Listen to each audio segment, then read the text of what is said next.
Alors, la blockchain, risque ou atout pour le notariat? C'est la question de cette table ronde. Et si la question est volontairement un peu provocante, elle mérite d'être posée. Mais en matière d'IA comme en affaires de blockchain, la Chambre des notaires innove et teste. Et on dit souvent que la blockchain, en supprimant le tiers de confiance, va faire disparaître la profession notariale. Et il n'en est rien pour l'instant. On va le constater et on va en parler parce que les notaires se sont emparés de cette technologie de rupture pour inverser la charge de la preuve, n'est-ce pas Jacques? Mais on va y revenir. Donc avant d'aborder la blockchain notariale et les sujets autour de cette blockchain notariale qui sont développés par la Chambre, on va d'abord parler d'un premier cas d'usage qui est la première vente immobilière via la blockchain. Donc avec Bilal El Alami qui est là, qui est président d'Equisafe, qui a mené cette opération. Alors vous dites, demain, nous souhaitons que chacun puisse devenir copropriétaire d'un bien immobilier aussi simplement qu'on achète un livre sur Amazon.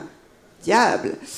Alors expliquez-nous en quoi consistait cette opération ANA, on dirait un code, un titre de film, ou un nom de code, je ne sais pas, mais c'est très intéressant. C'est quand même une vente immobilière de plus de 6 millions d'euros. Expliquez-nous en quoi consistait cette opération.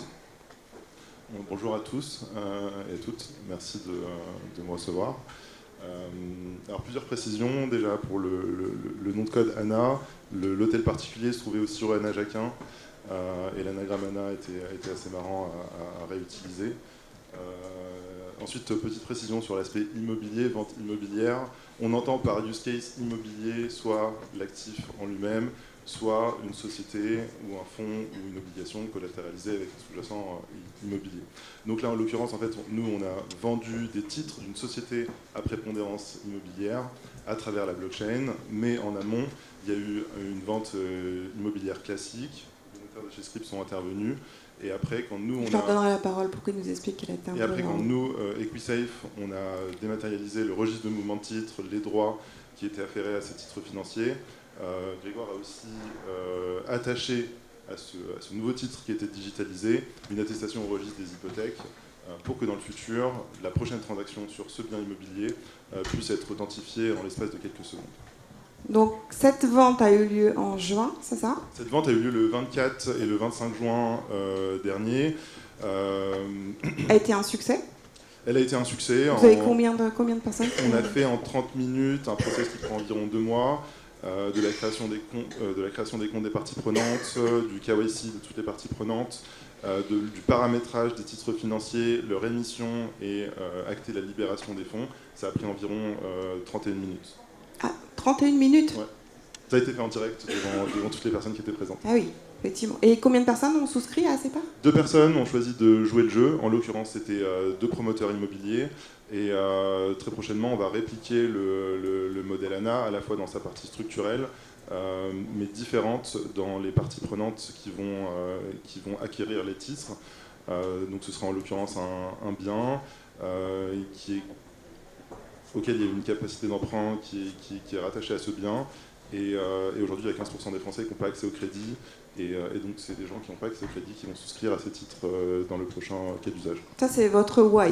Vous voulez offrir l'accès à la propriété à plus de gens possible. Et pourquoi pas, imaginons qu'un jour, je sois propriétaire de cet hôtel particulier avec juste 10 euros. Exactement. En fait, ce qu'il faut comprendre, c'est que l'automatisation qu'apporte la blockchain, la preuve qu'elle apporte au-dessus, permet de gérer de la même manière 10 investisseurs ou des centaines de milliers d'investisseurs. Alors que pour le back-office ou pour les personnes qui s'occupaient de gérer ces titres financiers, c'est du travail qui est extrêmement laborieux, time-consuming. Et en l'occurrence, là, l'automatisation apporte une efficience opérationnelle accrue. Est-ce qu'il y a d'autres opérations qui sont prévues bientôt? Alors, il y a une autre opération qui est prévue, que je mentionnais à l'instant, qui sera au salon Rent Immobilier le 6 novembre prochain, entre 10h et midi sur le main stage. Encore une fois, ce sera fait encore en direct. Et ce sera un bien immobilier à Rennes qui va être tokenisé, comme on dit. Bon, ben, à suivre. Grégoire Delamarche et Arthur Cazalet, donc vous êtes là. Quel a été votre rôle dans ce projet? Pourquoi vous avez eu envie de vous jeter dans l'aventure de cette première vente immobilière de part sociale première vente de part sociale d'un bien immobilier? Ouais, sans refaire toute l'histoire, chez Scribe, on pense que le service notarial est en partie sur un modèle qui est daté, qui a 30 ans, qui date de l'arrivée des fonds étrangers en France, en tout cas de l'immobilier notarial institutionnel. Donc il y a eu des évolutions extrêmement notables. Mais on considère, ça rejoint ce qui a été dit précédemment sur l'intelligence artificielle, qu'aujourd'hui on a en termes de coût, d'efficacité, des services de rapidité, des services de transparence, de gros efforts à accomplir, et donc on souhaitait travailler sur ces sujets de manière extrêmement pragmatique et chercher des solutions. Et vous êtes intervenu à quel niveau du coup? Alors, on a commencé à travailler en fait sur un groupe de travail de tokenisation de l'immobilier en France qui a regroupé différents intervenants dont Bilal, qui a regroupé aussi le Trésor, la Caisse des dépôts, différents parlementaires.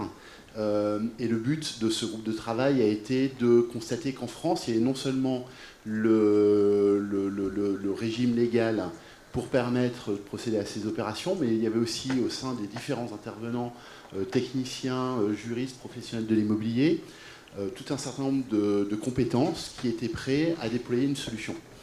Après, il y a eu différents essais, différents tests, différents projets sur lesquels on a travaillé, et le projet de Bilal donc, est le premier qui a abouti. Le projet donc, sur la structuration, dit comme ça, est assez simple. Hein. C'est une société dont on tokenise les parts et ces parts font l'objet d'une transaction.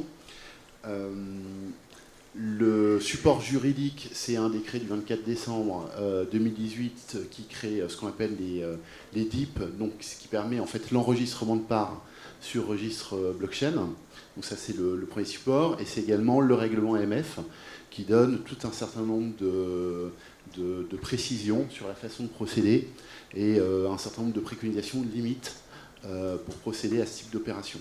Donc le travail du notaire dans l'opération, il est déjà de maîtriser le champ juridique qui est extrêmement large, puisqu'on a aussi bien du droit des sociétés, droit de l'immobilier, droit du financement, du regulatory avec l'AMF. Ça, c'est le premier aspect. Et là, on a tout un aspect d'accompagnement en fait, de l'opérateur pour trouver en fait, le bon support juridique à l'idée. Et derrière le support juridique, il y a évidemment le support technique, parce que parfois la tokenisation marche, comme c'est le cas pour Bilal et pour l'opération ANA et QCF, mais ce n'est pas nécessairement le cas sur tous les projets qu'on a. Le deuxième aspect, comme l'informatique. Voilà, deuxième aspect, c'est la gouvernance. C'est-à-dire que là, on tokenise des parts de société.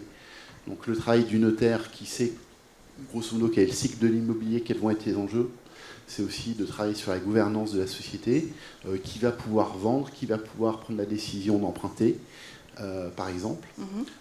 Et on a en fait le dernier champ qui est le fait de venir attester du sous-jacent. Le fait d'avoir une tokenisation de société, ça permet d'avoir accès à un marché permanent, où à tout moment, une personne peut venir acquérir un token, une part, via une plateforme comme celle des QCF. Et donc, il faut, de manière régulière, s'assurer que derrière l'actif existe, derrière le token, existe bien un actif immobilier, que celui-ci n'est pas hypothéqué, etc. Dernier aspect. Vous jouez le rôle de confiance et de. Alors là, c'est le rôle d'audit notarial et de confirmation notariale. Il y a aussi effectivement un rôle de tiers de confiance dans la chaîne pour certaines des opérations. Donc voilà un petit peu le principal périmètre sur lequel on peut intervenir. Peut-être une question. Qu'est-ce qui vous a intéressé? C'est le côté novateur. Est-ce que vous êtes prêt à refaire une opération de même type? Ça vous a donné envie de... Alors juste pour souligner certains sujets que Grégoire a évoqués, le notaire peut-être mésestime ses compétences en matière immobilière et pense peut-être qu'il est enfermé dans ses actes notariés habituels. Mais en réalité, quand on fait un tour de table avec des avocats, ou quel que soit leur segment, et d'autres professionnels, on se rend compte que la compétence immobilière, la réconciliation entre le droit et la pratique de l'immobilier, c'est le notaire en France qui la détient. Et donc on considère que les notaires doivent se libérer de leurs actes. Et de toute façon, c'est le cas dans toutes les professions aujourd'hui, on s'oriente de plus en plus vers le conseil. Et les notaires doivent savoir se positionner pour faire partie de ces tours de table et être un acteur indispensable sur la partie immobilière. Donc ça, c'est sur la partie notaire. Après, sur la tokenisation, d'autres acteurs, après Bilal, l'ont fait. On les a accompagnés. Et là encore, c'est plus un rôle de conseil et d'accompagnement d'autres compétences. Et le notaire a quand même des facultés de synthèse et d'apporter une cohérence d'ensemble, et notamment aussi sur le rôle de tiers de confiance, parce que le notaire, en plus d'être conseil, a ce statut particulier qui lui permet d'être en retrait de la solution et éventuellement d'apporter de la certification sur du contenu numérique. Sécurité, confiance, les deux valeurs au cœur du métier de notaire finalement, donc c'est pas incohérent tout ça. Merci beaucoup messieurs, c'était très intéressant. Vous pouvez rester avec nous. On va enchaîner avec les projets de la Chambre qui a beaucoup de sujets assez intéressants. Avant d'en parler avec Jacques Binard sur les aspects un peu plus techniques, moi j'aurais voulu avoir un peu la vision de Stéphane Adler sur le sujet de la blockchain. Alors, à votre avis, risque ou atout pour la profession, la blockchain ? À mon sens, ça ne peut être qu'un atout. Il n'y a pas de risque. C'est un nouvel outil que la profession doit prendre pour justement avoir de nouveaux services. Donc ça ne peut être qu'un atout. Et quand on voit l'expérience qu'on vient de nous décrire, c'est formidable. Ça rend liquide, j'ai envie de dire, un bien immobilier. Ça rend un peu plus liquide un bien immobilier qu'il n'était. C'est une nouvelle forme d'investissement. Voilà. Donc très bien, ça va répondre à certainement une nouvelle demande. En tout cas, je l'espère. Donc pour ça que je pense que c'est positif. Du coup, quand on regarde ça, nous, effectivement, on a appréhendé à la Chambre en disant mettons en place cette blockchain. Une blockchain, alors cette fois-ci privée, puisqu'il faut savoir l'utiliser, il faut voir, c'est en l'utilisant qu'on va voir le service qu'on va rendre aux clients. Toujours dans une logique d'expérimentation. Tout à fait. Et on a effectivement deux chemins qui se font de manière... qui se font assez naturellement en réalité. Un sur lequel on avait commencé à phosphorer et à envisager et dont on voit aujourd'hui finalement la clientèle, la demande. Donc finalement on était sur le bon chemin. C'est la sécurisation effectivement et la traçabilité des données mis en ligne auprès de nos clients. Et ça aujourd'hui on voit bien qu'en fonction du nombre de données, plus on en met de données, et on voit bien qu'en réalité on en met de plus en plus. Le monde est comme ça et il faudra s'y faire. Et il va falloir sécuriser tout ça. Laurent Alexandre nous l'a rappelé. Exactement. Et donc la blockchain pourra éventuellement rendre ce service. En tout cas, nous, on est dans cette démarche et on la met en place et on va l'utiliser comme ça. Et puis on voit bien aussi, le droit des sociétés est impacté. La tenue des répertoires justement des sociétés non cotées qui est obligatoire. On voit bien que la blockchain peut rendre un service derrière ça je pense qu'on ira aussi également sur ce marché parce qu'il n'y a aucune raison qu'on laisse passer. On en reparlera tout à l'heure avec la table ronde autour du fonds sur l'innovation que vous gérez aussi, enfin le projet que vous gérez aussi. Donc on aura l'occasion d'en reparler de ce projet que vous venez d'évoquer. Jacques Binard, je n'ai pas besoin de vous poser la question pour savoir que pour vous, la block, c'était plutôt un atout pour la profession. Alors vous m'avez expliqué que vous étiez en train de préparer une sorte de méta-blockchain qui pourrait servir à tout le monde, ou presque. Alors racontez-nous quels sont les projets de la Chambre sur la blockchain et quels vont être les usages. Oui. Donc par rapport à la blockchain, si on veut faire une définition de la blockchain, donc pour la vulgariser, on peut considérer que donc la blockchain permet... Ah oui, il faut, Oui. faut Alors, garder je vais l'esquimau parler- à côté du... Je vais parler dans le micro, Là. avec les mains. Voilà. Ouais. Oui, donc la blockchain permet de certifier et donc de redater donc une transaction et de l'enregistrer de manière parfaitement fiable, voilà, et sécurisée. Et donc les mots fiabilité, sécurité, certitude, donc sont des mots du notariat, donc depuis des siècles. Et il était tout à fait donc pertinent pour le notariat de s'approprier ces nouvelles technologies donc numériques donc de confiance, parce que le notaire est un opérateur de confiance depuis des siècles. Donc plutôt que de dire on va utiliser des technologies de blockchain en s'adossant à des opérateurs tiers, nous avons fait le pari donc d'internaliser cette technologie, de nous l'approprier. Donc nous l'avons fait avec une start-up qui s'appelle Digital Berry et qui donc est composée d'experts alors d'ingénieurs en cryptologie, etc. Donc vraiment qualifiés. Des pointures. Oui, donc de pointures. Et nous avons mis en place une infrastructure de blockchain qui est installée dans notre data center et qui donc je ne sais pas si certaines personnes donc connaissent le fonctionnement de la blockchain.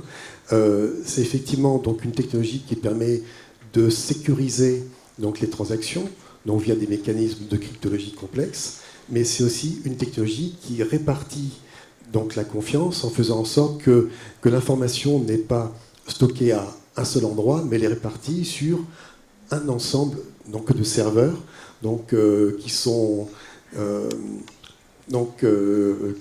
qui sont installés chez des personnes qu'on appelle donc mineurs. Oui, donc des parce serveurs que qui j'ai font appris donc qu'il y a du minage. donc des Voilà. notaires mineurs. Et nous avons Pas mineurs au donc mis sens en de place- mineurs, puisqu'ils Voilà. sont moins de Ils ont 18 mis en ans. place Et parce un qu'ils réseau minent privé où des la notaires, blockchain. donc des notaires détiennent chacun un serveur qui opère l'enregistrement des transactions et effectue toutes les vérifications nécessaires. Voilà. Là, il y a Et combien de avec notaires un qui sont mineurs véritable, nous avons un réseau de 12 notaires mineurs. Voilà. Et donc j'ai été sollicité par beaucoup de notaires qui aimeraient aussi en faire partie. Voilà. Ils veulent Voilà. tous être dans la chaîne, en fait. Voilà. Et c'est vrai que avec la mise en place de cette infrastructure, nous allons pouvoir héberger non pas une blockchain, mais Ouais. des blockchains. Donc en fonction des différents cas d'usage que l'on va pouvoir identifier. Alors, vous m'avez parlé d'un certain nombre de cas d'usage. Oui. Quels sont-ils? Alors, parmi ces cas d'usage, nous en avons un qui est prêt et qui sera présenté cet après-midi à 15h lors d'un atelier. Ça tombe bien. Oui, c'est formidable. Soyez tous Alors là. oui, cet après-midi à 15h donc a lieu un atelier qui présente donc l'infrastructure de blockchain qui a été mise en place et ses mécanismes, et avec le premier cas d'usage qui est celui qui était greffé au service de transfert de fichiers volumineux. Alors, Une sorte de Dropbox voilà, notariale. une sorte de drop. C'est un Sans vouloir faire de service publicité, hein. qui est beaucoup utilisé à Paris, ce qui permet que, plutôt que de développer une nouvelle application blockchain, autant la greffer sur un service qui existe déjà. Aujourd'hui, sur le service de transfert de fichiers volumineux, on a plus de 2 Tera de données en attente de téléchargement de la part des clients, donc c'est des masses de données très importantes. Donc de manière virale, les clients qui vont recevoir en fin de compte ces nouveaux liens de téléchargement blockchainisés vont savoir que le notaire a mis en place une technologie de blockchain. Donc c'est affaire effectivement de communication, donc je dirais pas de marketing, mais également de sécurité. Imaginez un notaire qui transmet une copie d'un titre de propriété à son client. Ce titre de propriété va être blockchainisé. Il va, l'objet fichier va être inscrit à la blockchain, et ce titre de propriété peut être récupéré par le client, peut être transmis ensuite à un tiers, et notre plateforme de vérification de blockchain permettra de vérifier à tout moment que le document qui a été transmis provient bien d'un notaire. Voilà, c'est pas un document qui a été modifié, qui a été falsifié. Voilà. Ça, c'est un premier cas d'usage. C'est un premier cas d'usage. Et il y en a un deuxième. Et qui est immédiatement accessible. Donc on pense que d'ici la fin de l'année, il sera déployé. D'ici la fin de l'année, ce sera déployé. Ouais. Donc sur Paris Notaire Service, j'imagine. Ouais. Le deuxième cas d'usage va être greffé donc, à l'espace notarial. Donc là, encore l'espace notarial. Aujourd'hui, donc lorsqu'un notaire compose une data room électronique, donc la data room va être composée donc dans le temps et avec tout un ensemble d'informations. Donc ces documents, donc une data room vie. Donc un document peut être donc bougé de place, il peut être renommé aussi au besoin, etc. Donc on va faire en sorte que l'ensemble des documents qui vont être versés dans la data room soient blockchainisés. Donc on saura que tel document a été mis en ligne tel jour, à telle heure, par tel notaire, à tel endroit. S'il est mouvementé, on saura que le document qui a été mouvementé, il était précédemment à tel endroit. Et de la même façon, l'ensemble des consultations qui vont être faites de la data room seront également blockchainisées. Donc on aura un journal des consultations de la data room qui va être enregistré dans la blockchain. C'est-à-dire que ça permet plusieurs choses. Donc pendant toute la vie de la data room, on pourra de manière rétroactive pouvoir savoir quel était l'état d'une data room tel jour à telle heure. Voilà, on pourra le refaire grâce à la blockchain. Mais ça permettra aussi donc de faire évoluer notre service de dépôt électronique. Donc là, tout à l'heure, je prenais l'exemple de la cession d'un actif immobilier de 17 000 documents qui était réalisé il y a une quinzaine de jours. Ce que va permettre la blockchain, c'est au moment de la cession donc du bien, parce que bien sûr, quand il y a une data room de 17 000 documents, on ne peut pas annexer à l'acte authentique, même électronique, 17 000 le document, parce qu'un acte authentique électronique, c'est 30 mégaoctets, ça sera 40 peut-être prochainement, mais il n'est pas prévu que ça soit 50 gigas ou 200 gigas demain. Voilà. Donc la blockchain va permettre de faire une photographie au moment de la cession du bien de la data room. Donc chaque document va être identifié. Donc la data room était composée de 17 000 documents et du premier au 17 millième, donc on aura tous ces documents qui vont être enregistrés donc dans la blockchain et seront ensuite versés au coffre-fort électronique.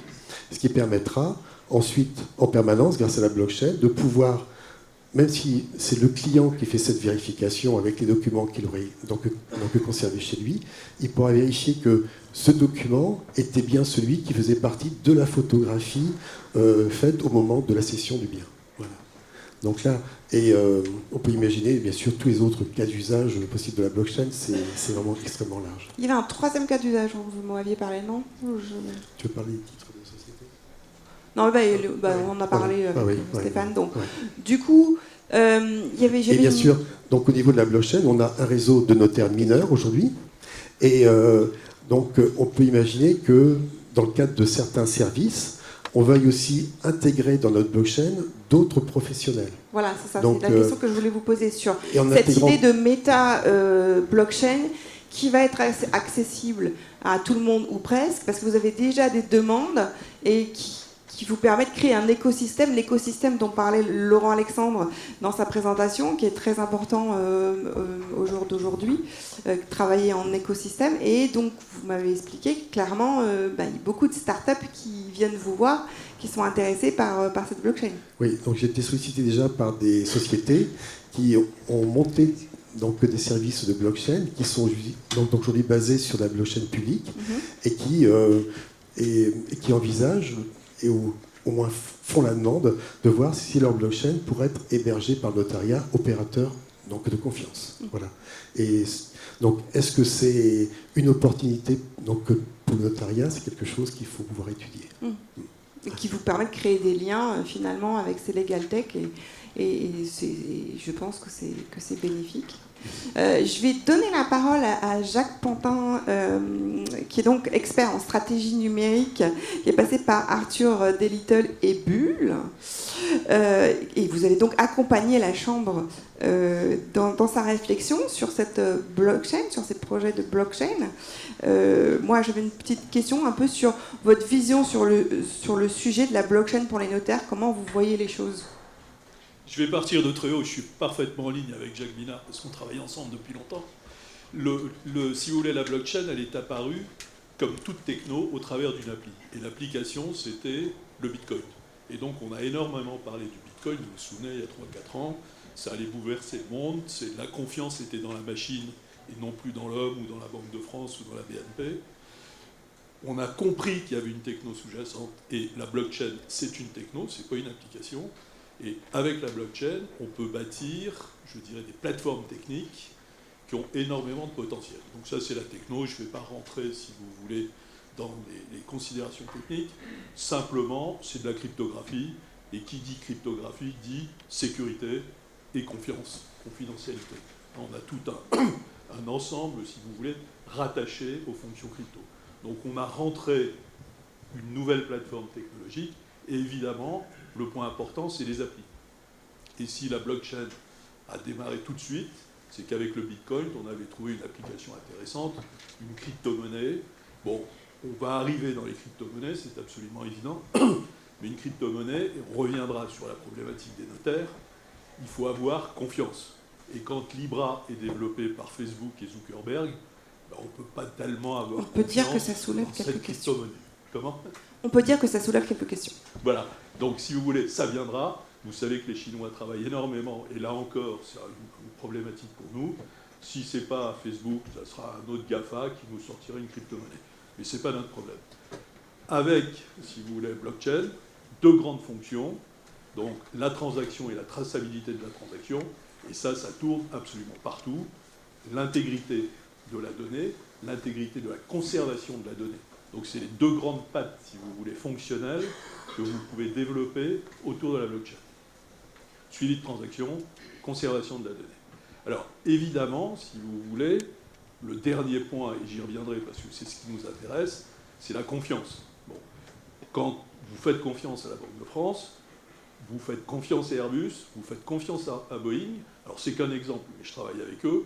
Il est évident que si je bâtis un espace de confiance piloté par Airbus, Boeing ne viendra pas se mettre dessous. Et à l'inverse, si l'espace de confiance est piloté par Boeing, Airbus ne viendra pas dessous. Donc, avec la blockchain, avec cette notion de confiance distribuée sur laquelle je reviendrai, on va mettre tous les acteurs au même niveau d'égalité. Donc, on va avoir, si vous voulez, une espèce d'espace de confiance distribué. On va avoir plusieurs acteurs qui sont au même niveau. Donc, le bouleversement, si vous voulez, pour nous, c'est cette redéfinition de la confiance. Donc, le cas extrême, la confiance est dans la machine, mais on a eu plein de problèmes autour du Bitcoin dont vous n'avez probablement pas entendu parler. Il y a eu des malversations. Et qui est responsable de la malversation ? Le produit n'est pas certifié. Il y a toujours des gourous qui traînent et qui ont fait des détournements de fonds. Donc, si vous voulez, nécessairement, encore pour un certain nombre d'années, l'homme est nécessairement derrière cette fonction de confiance. Et donc, quand on bâtit une blockchain, que ce soit par exemple la blockchain notariale, nécessairement derrière, on va avoir des acteurs qui vont s'engager. Et toujours, quand vous bâtissez un espace de confiance, quelqu'un s'engage. La Banque de France s'engage, la BNP s'engage. Quand vous faites des transactions Carrefour-fournisseur, Carrefour s'engage. Donc, on redéfinit cette notion. Et Jacques a mis l'accent sur un point très très important, c'est qu'aujourd'hui, on bâtit un espace notarial, un espace de confiance notariale, donc on le redéfinit. C'est plus, alors sans critique aucune, c'est pas le CSN, c'est pas la CNP, c'est la profession qui se bâtit son espace de confiance. Et sur cet espace de confiance, on espère bien attirer d'autres acteurs.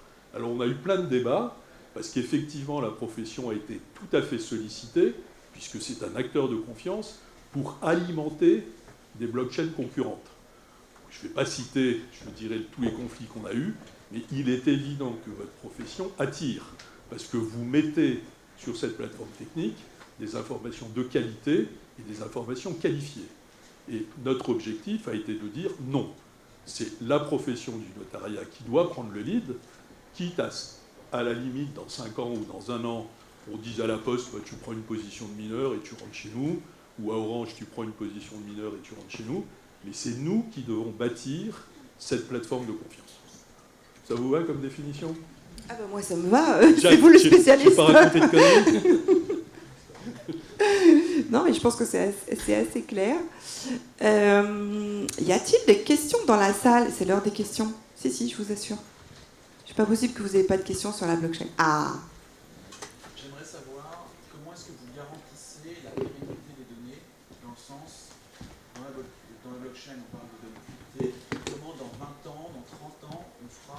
relire les transactions qui sont enregistrées dans cette blockchain. Alors attendez, ça c'est un point récurrent en cryptographie, on l'a depuis 50 ans. La pierre de Rosette, si vous voulez, ça a été gravé dans la pierre, 10 000 ans après, il n'y a aucun problème, c'est lisible. Dans notre profession, la donnée, l'archive est vivante. C'est-à-dire que nécessairement, si vous voulez, il faut retravailler l'archive. Je me suis occupé à titre personnel du ministère des Finances, du ministère de la Défense, et tous les 2 ans, on reprend les archives et on remonte le niveau de sécurité de tous nos algorithmes. Donc techniquement, si vous voulez, on a démarré avec des clés à 1024 bits, on est passé à 4096 et ainsi de suite. Pour les notaires, si vous voulez, on a pris 2 algorithmes différents et donc on les fait évoluer à des vitesses différentes. Mais votre question est très très pertinente parce que le quantum computing arrive, hein, l'informatique quantique, et on sait qu'avec l'informatique quantique, on va être capable de casser les algorithmes. Alors vous avez vu que Google est énormément en avance. Nos instances, je dirais, de sécurité française travaillent sur ce sujet-là, on regarde tous le sujet. Donc, pour le moment, on sait qu'on est en progression, si vous voulez, exponentielle, mais maîtrisée. Il faut allonger la longueur des clés, il faut changer les algorithmes, on passe en courbe elliptique, enfin, on a des tas de techniques, si vous voulez, pour faire évoluer tout ça. Néanmoins, si vous voulez, alors on ne sait pas, le quantum computing, c'est probablement, vous avez vu que IBM est relativement fort, Google est relativement fort. On risque d'avoir une rupture extraordinairement brutale dans 5 ou 10 ans. Et pour le moment, on ne sait pas, en termes crypto, comment on va répondre à cette attaque. Vous voulez rajouter, Grégoire ? Il y a un élément qui est le changement de perspective qu'offre la blockchain sur l'utilisation des données, sur la temporalité, sur la prescription. En matière notariale, on a l'habitude d'aller rechercher des données de manière très antérieure. On a des réglementations qu'on applique sur plus de 50 ans. Et il faut bien comprendre que l'outil qui nous est offert, c'est un outil qui permet d'amener de la certification partagée, collaborative, régulière sur les actifs. C'est aussi un élément qui va permettre d'intégrer la pratique notariale dans des politiques publiques, par exemple droit de préemption, autorisation d'urbanisme. Donc aujourd'hui, on réfléchit certainement avec une temporalité qui est une temporalité du papier, mais tout l'enjeu, ou l'un des principaux enjeux de la certification immobilière en matière de blockchain, c'est évidemment de ne pas avoir à revenir sans cesse sur le passé et de se faire confiance dans la communauté notariale pour que la certification qui a été amenée sur tel ou tel élément par tel ou tel notaire puisse être réintégrée et réutilisée par les autres acteurs. Je crois que c'est un élément très important de la perception de l'outil blockchain. J'espère que ça répond à votre question.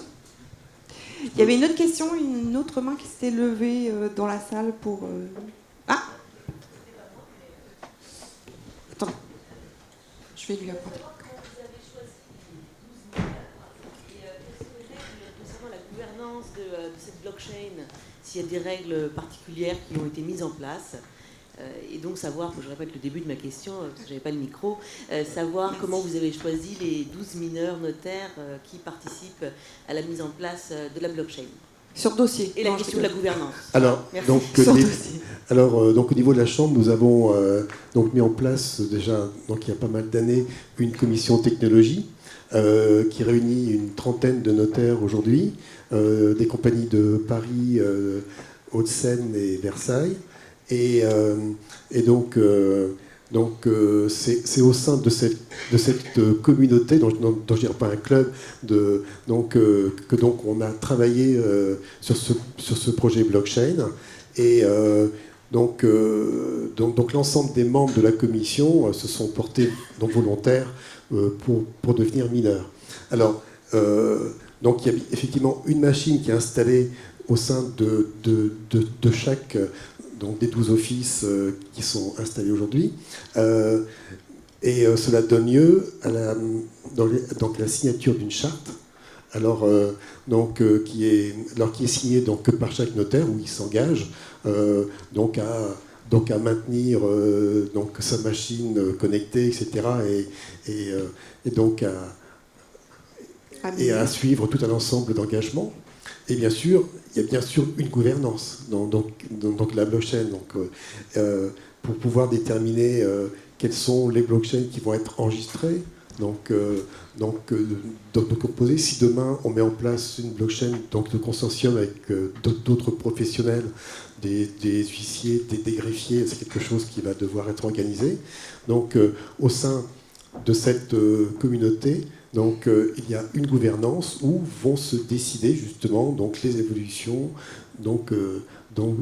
des différents projets. Voilà. Parce qu'en tant qu'opérateur, on peut créer autant de blockchains que l'on veut. On pourrait héberger tout un ensemble d'autres blockchains aussi. Donc bien sûr, tout ça doit se décider.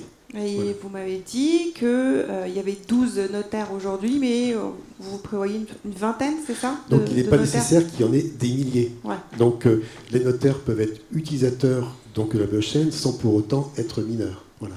Et il faut un nombre suffisant de machines, parce que là, aujourd'hui, on a 12 notaires installés, et il faut qu'il y ait un nombre suffisamment important de machines qui soient installées pour que pour qu'une moyenne suffisante réponde en permanence pour pouvoir assurer toute la sécurisation du dispositif. Alors, il y avait une autre question, parce que le sujet blockchain passionne. Oui. Ma question était la suivante. L'opération ANA qui a été réalisée, je ne sais pas si elle a une vie ensuite ou si c'était juste pour finalement l'acquisition par ces deux personnes. Quoi qu'il en soit, la tokenisation implique ensuite une espèce de place de marché où les micro-parts vont pouvoir être cédées à des particuliers, par exemple. Ce que je voulais savoir, c'est comment... Alors, la blockchain certifie toutes les données, on va dire, passées. Ce que je voulais savoir, c'est au moment où une personne rachète, on va dire, des parts, comment se passent les vérifications, on va dire, d'usage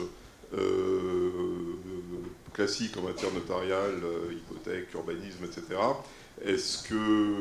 Quel est le rôle du notaire et comment est envisagé ce suivi, s'il existe de certification, on va dire, de la... Il y a deux questions dans la question. Il y a deux questions. Il y a une question sur le cycle de vie, et comment on fait vivre ce titre. Ouais. Et une autre question sur les notaires. Pour répondre à votre question, je vais un peu synthétiser tout ce qui a été dit et incrémentalement, je vais venir à votre réponse. Donc, la toute première question, comment on s'assure que cette information est encore là? À l'image de l'Internet, il y a une redondance de l'information. Cette redondance de l'information, elle est dans ce qu'on appelle des nœuds, et ceux qui gèrent ces nœuds, ce sont les mineurs. Et dans ces nœuds, il y a tout le registre, et le registre est dupliqué partout. Ensuite, la blockchain, qu'est-ce que c'est? La blockchain, c'est un registre, mais c'est aussi une technologie qui est constituée de plusieurs technologies. La première, c'est le consensus qui donne la preuve juridique. Mais des outils de preuve, ça existait déjà. Deuxième couche, c'est la cryptographie qui permet une certaine anonymité. Troisième couche, c'est la programmabilité, ce qu'on appelle les smart contracts, c'est ces programmes informatiques qui possèdent des règles de gouvernance. Maintenant, sur le projet de Stéphane Adler. Stéphane Adler a un projet où il travaille sur le titre au registre des hypothèques, et donc c'est un registre différent du registre de mouvement de titre où nous avons travaillé. Ensuite, deuxième projet, la certification.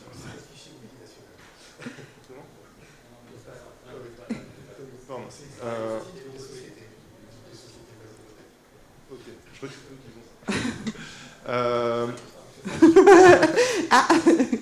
c'est ok. Ensuite, il y a la certification. La certification, c'est une fonction qui est utilisée pour certifier un document. Donc là, on ne certifie pas le titre, on certifie un document.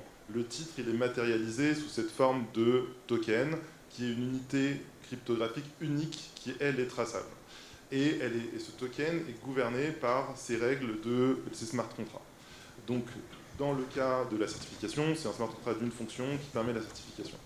Dans le cas ANA, on travaille sur des titres financiers. Ces titres financiers, c'est un registre de mouvement de titres, les droits du pacte d'actionnaires, les droits de dividendes éventuellement, et ensuite, en fonction de la méthode de distribution, il y a des restrictions en fonction de la nationalité, de la typologie d'investisseurs, du nombre d'investisseurs potentiellement, et de temps. Et donc, toutes les personnes qui vont détenir ce titre, au préalable, on leur aura créé une identité numérique qui va détenir toutes les informations nécessaires pour que à chaque fois qu'on va essayer de faire une transaction, on va vérifier est-ce qu'il n'y avait pas un droit de préemption, est-ce que cette personne est autorisée à détenir des titres financiers, est-ce que ces deux nationalités peuvent trader entre elles. Et donc, nous, ce qu'on utilise, c'est 4 smart contracts avec presque 200 fonctions qui se parlent entre elles, où dans ces fonctions-là, il y a les règles métiers du pacte, des droits, des restrictions, du registre. Ensuite, sur l'opération ANA, qu'est-ce qui va se passer ? Là, en l'occurrence, on appelle ça... Est-ce que ça va évoluer ? Est-ce que les deux vont rester ou est-ce qu'il y a d'autres propriétaires qui vont rentrer ? Je crois que c'était le sens de la question de... Oui, tout à fait. J'y viens. En l'occurrence, là, il y avait une période de lock-up d'1 an. Donc, dans le pacte, il y a une période de lock-up d'1 an. Donc, les 2 personnes qui ont acheté ce titre ne peuvent pas les céder, même s'ils le voulaient. Le programme informatique va les en empêcher. Ensuite, au sein de la plateforme EquiSafe qu'on a fournie pour l'opération, cette plateforme a un marché secondaire sous forme de bulletin board. C'est un marché secondaire qui n'est pas réglementé, qui ne nécessite pas d'agrément. Et donc, en fait, on a l'offre et la demande, et on ne matche pas les order books. Et donc, pourquoi on se présente comme un Amazon de la banque d'investissement ? C'est parce que ça ressemble à Amazon, en fait. Vous allez avoir plusieurs offres de personnes qui veulent vendre. Ensuite, enfin, et je laisserai Grégoire compléter, nous, on travaille sur le titre financier, et donc tout ce qui est en rapport avec l'urbanisme, il y a quelqu'un qui a été mandaté dans le règlement de souscription de ces titres, quelqu'un est mandaté pour prendre les décisions. Et donc c'est cette personne, pour le compte des autres investisseurs, qui va éventuellement discuter avec la mairie s'il y a besoin, il y a. Peut-être sur l'aspect notarial de la transaction, qui était le deuxième volet de la question. Donc, ce qu'il faut comprendre, c'est que sur la plateforme, alors sur le marché secondaire, je réserve parce que c'est quelque chose qui est en train d'émerger. Il y a l'association EquiSafe qui est en place. Et il y a par ailleurs le règlement AMF qui a été mis à jour sur les marchés secondaires. Donc, ce qui fait que c'est aujourd'hui le deuxième étage de la fusée, mais qui n'est pas encore pleinement opérationnel, en tout cas dans tous ses développements économiques et juridiques. Dans une plateforme, qu'est-ce qu'on a ? On a un émetteur, qui est celui qui crée les jetons initialement. On a la plateforme qui fait la transaction, et on a le porteur de token, l'acquéreur de token. C'est en gros les 4 acteurs principaux. Et donc il y a un partage de responsabilités. On peut avoir, comme c'est le cas sur EquiSafe, aujourd'hui, des personnes qui ont 2 casquettes. Donc on peut avoir celui qui émet les jetons, qui va être le porteur des jetons dans la première période de détention de l'actif. Évidemment, on va pouvoir, dans la plateforme, amener un certain nombre de fonctions de contrôle, telles que automatisées, telles que l'anti-blanchiment d'argent, le KYC, etc. Il y a tout un certain nombre de fonctions d'audit qui vont être automatisées et prises en charge par la plateforme. Et ça, là, chaque plateforme a son modèle et donc va venir fournir des outils. Cela étant, il faut, en fonction de la transaction, effectivement, appréhender le sous-jacent, appréhender le pacte d'associés qui lie les porteurs de tokens. Et là, il y a un travail d'audit qui est aussi varié qu'en cas d'opération de cession de parts avec un sous-jacent immobilier. Donc, vous pouvez avoir très bien des problématiques de financement, vous pouvez avoir des problématiques, vous pouvez avoir des clients qui simplement vont prendre une position avec un rendement escompté. Vous allez avoir des clients qui vont vouloir avoir une mainmise sur la gestion opérationnelle du projet et la gestion de l'actif. Et évidemment, l'audit va prendre en compte ces dimensions. Dernier élément sur lequel le notaire va pouvoir intervenir, c'est authentifier le token et la transaction. Donc, on a aujourd'hui des mécanismes qui se mettent en place, qui sont variés, qui permettent de savoir si le token est un vrai token et non pas un faux, puisqu'on peut aujourd'hui avoir des faux tokens. On pourrait très bien avoir un ANA avec un seul N, par exemple, un token ANA type fake. Exactement, un petit fake. Donc on a des problématiques d'authentification dont il faut s'assurer.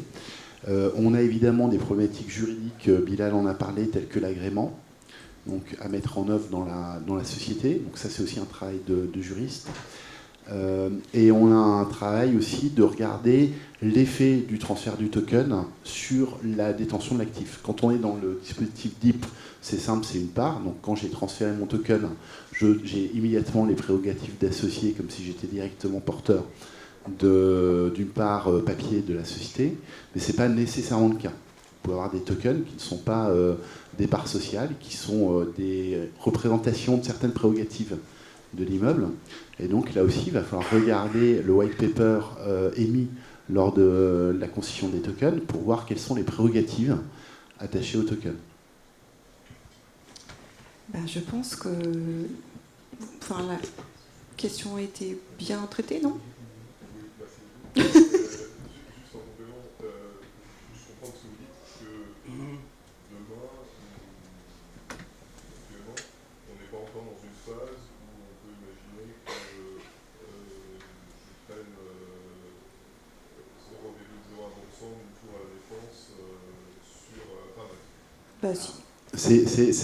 On travaille en fait sur le. On travaille. Il y a une utopie très importante. L'utopie, c'est effectivement. Alors, il y en a plusieurs. C'est effectivement l'investissement granulaire, notamment dans des immeubles corps, où au lieu de passer par une part de pierre-papier, je vais passer directement par une détention d'actifs. Et il y a aussi une autre utopie qui est pour les primo-accédants notamment, le fait de pouvoir acheter graduellement des mètres carrés de son logement, par exemple. Aujourd'hui, il y a tout un certain nombre de restrictions réglementaires qui empêchent de le faire. L'une des restrictions, c'est évidemment la double chaîne, puisqu'on a la blockchain d'un côté et la publicité foncière de l'autre. Et l'un des grands enjeux, à mon sens, c'est que c'est un jour la tokenisation de la publicité foncière et l'unicité du registre immobilier. Mais tant qu'on n'est pas là, on ne peut pas directement acquérir une part d'un immeuble. Il faut nécessairement repasser, si on est en transaction sur l'immeuble, par un acte notarié. Et là, vous pensez bien que si on achète des millionièmes de tours à la défense et s'il faut passer par le service de la publicité foncière, on se retrouve devant des... On l'a modélisé, on a modélisé ce que ça faisait, on a regardé si c'était faisable. On s'est dit, effectivement, je prends Cœur Défense, je l'imagine qu'il y a tous les jours, il y a des transactions, j'ai mon contrat type, il me faut telle ou telle information, et j'essaie, par exemple, en 24 heures, en 48 heures, de faire la réitération notariale avec le déblocage du token derrière. Même si on arrivait à le faire, derrière, on a évidemment la problématique technologique du service de la publicité foncière, qui rend, plus les problématiques après de gestion de l'actif, qui rend très peu vraisemblable aujourd'hui cette solution. Eh bien, merci beaucoup, messieurs. On a rattrapé le retard. C'est l'heure du cocktail déjeunatoire. Donc, on va conclure cette matinée qui était riche en enseignements avec des takeaways comme vous n'êtes pas, l'IA ne va pas vous n'allez pas disparaître avec l'IA, et la blockchain, c'est le sujet du moment et la chambre est sur ses projets. Merci beaucoup. À tout à l'heure.